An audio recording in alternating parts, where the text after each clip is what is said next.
Hi, Blackbirds. It's Mrs. Oyston. We've rolled round to another Wednesday. I hope you all enjoyed the snow that came over the weekend and the beginning of the week, and you had a really good snow day.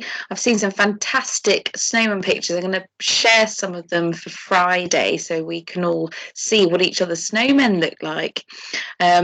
My husband and Ollie built themselves a real igloo.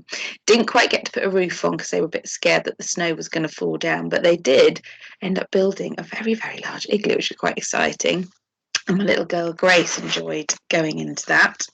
So this week I thought I'd start reading you some slightly different stories. And we're going to be starting reading a book that my Ollie likes. I don't know if you can you see? Oh, where can I?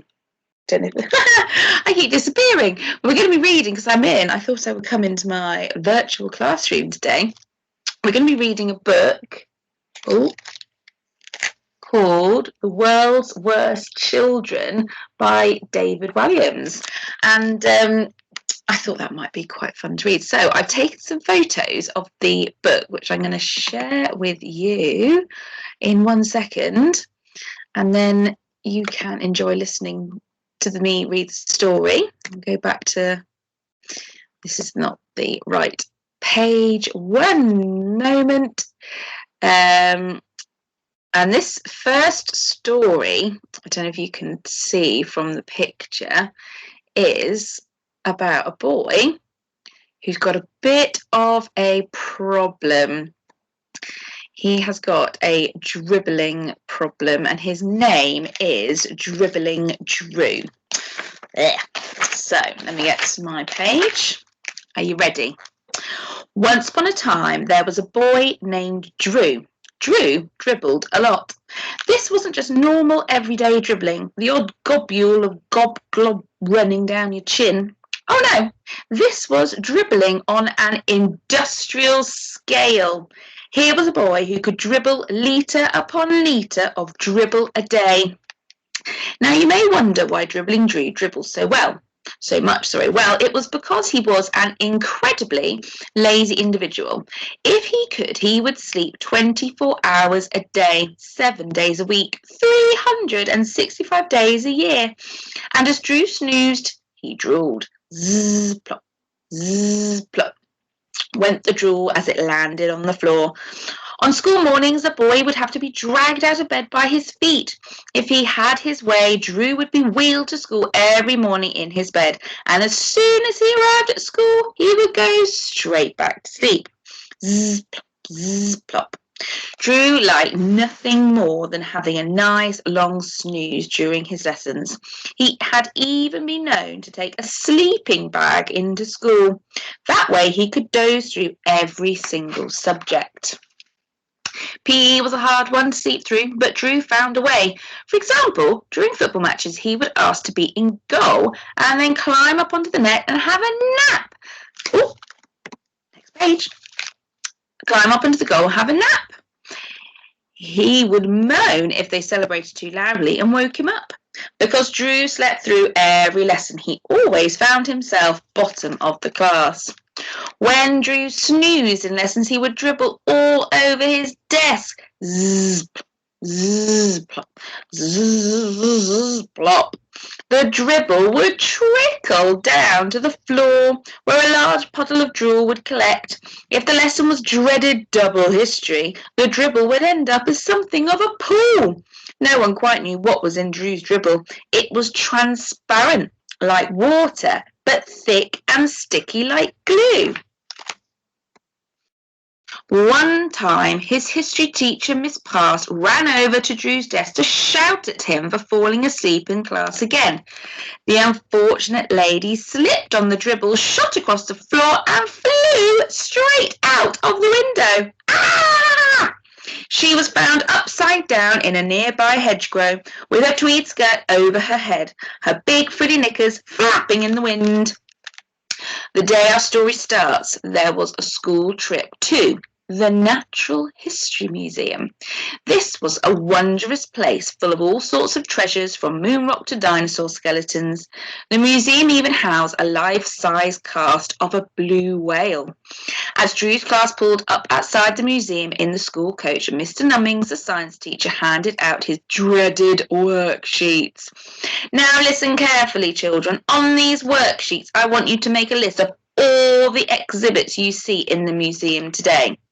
Do we have to, sir? Moaned Dribbling Drew, stifling a yawn. Dozing on the coach for an hour had tired the boy out, and now he was ready for bed. A pool of drool had collected at his feet. Yes, Drew, we do have to, yelled the teacher. And I want you to stay awake during the visit. Mr. Nummings turned back to the rest of the class. Now, everyone, the pupil who writes down the most exhibits will come top of the class. So keep looking and listening the whole time. Right, out you get. As they walked in through the museum's giant wooden doors, all of the children marvelled at the huge skeleton of Diplodocus, which took pride of place in the great hall. But Drew simply yawned. Then he broke away from his teacher and classmates and found a nice quiet place to nap. It was on top of a glass case housing a stuffed dodo, a bird that had become extinct centuries before. No one would disturb him up there. Drew climbed up using a stuffed giraffe as a ladder. He lay down and closed his eyes. Then the boy slept and slept and slept and dribbled and dribbled and dribbled. The boy could sleep absolutely anywhere, standing up during a rock concert, hanging upside down from a tree, even on a roller coaster, as everyone around him screamed.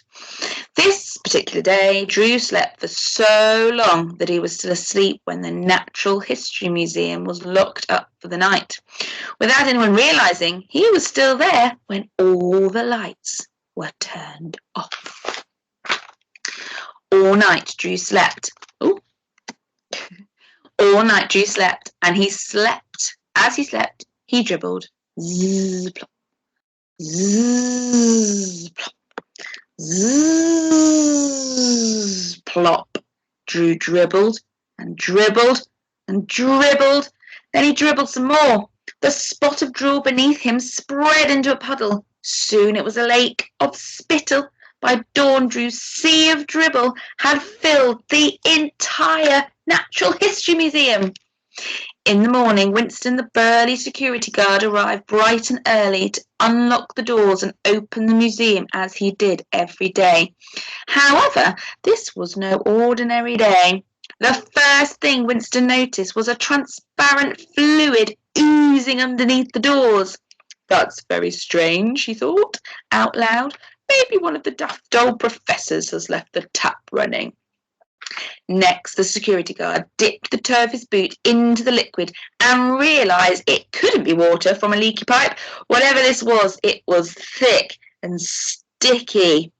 Worried that the museum might have been flooded, Winston flung open the giant wooden doors as fast as he could.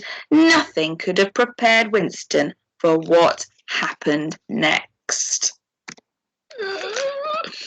Whoosh! A tidal wave of drool washed him clean off his feet, and he found himself travelling at speed down the street. Ah! The big man screamed like a baby. Closely behind the security guard floated some of the biggest exhibits from the museum. A stuffed polar bear, the life-size cast of the blue whale, even the Diplodocus skeleton.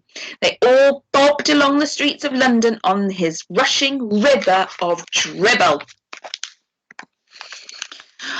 Atop the glass case that housed a dodo was Drew. In all the commotion, he finally woken up from his long sleep. As he floated down the road, the flood of his own spittle destroyed everything in its path. Cars, lorries, and even buses were swept off the ground and began bobbing along on the colossal ooze of drool. Drew leapt off the glass case onto the roof of a nearby building. From that safe place, he watched more of the exhibits from the museum pass by. Giant birds' eggs, a stuffed gorilla, a model of an elephant, The boy reached into his blazer pocket. He still had the worksheet his teacher, Mr. Nummings, had given him at the start of the school trip. Drew made a note of everything he saw. Every single exhibit from the museum floated past, and he wrote them all down. Mars rock, a Neanderthal skull, a marble statue of Charles Darwin, a giant squid, a stuffed vulture, an earthquake machine, a model T-Rex. The list went on and on. A seahorse pickled in a jar, a model volcano, a fossil of prehistoric fish, a spacesuit, a stuffed giraffe, an old lady clinging onto her shopper. Hang on. That's a real old lady. A model of a woolly mammoth.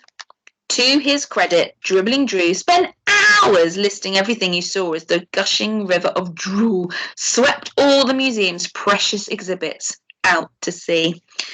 The next day in class, Drew proudly handed in his worksheet to Mr. Nummings. Aside from a few spots of dribble, it was perfect. After looking through all of his pupils' work, the science teacher announced the results. I can reveal that the winner with 100% is Drew, said Mr. Nummings. The boy was top of the class for the very first time in his life. Before he was promptly expelled. As a punishment for destroying everything in the Natural History Museum, Drew was put to work there. His job was to reassemble the Diplodocus skeleton that had been recovered from the bottom of the sea. He was not to stop until the giant jigsaw was finished. Dribbling Drew didn't get any sleep for the next 10 years. Wow, that was a lot of drool. I hope you enjoyed that story. That's the first one of a few in this book. The next one is, I don't know if you'll be able to see it, and there is Bertha the Blubberer. Ooh. So before next week, I want you to find out, what does blubbering mean? So you have an idea of why Bertha is in this book of the world's worst children. Well, I hope you enjoyed that story, and I'm going to look forward to seeing all the lovely things you're getting up to over the next few days over Dojo, and have a lovely rest of your day. Okay. Bye-bye.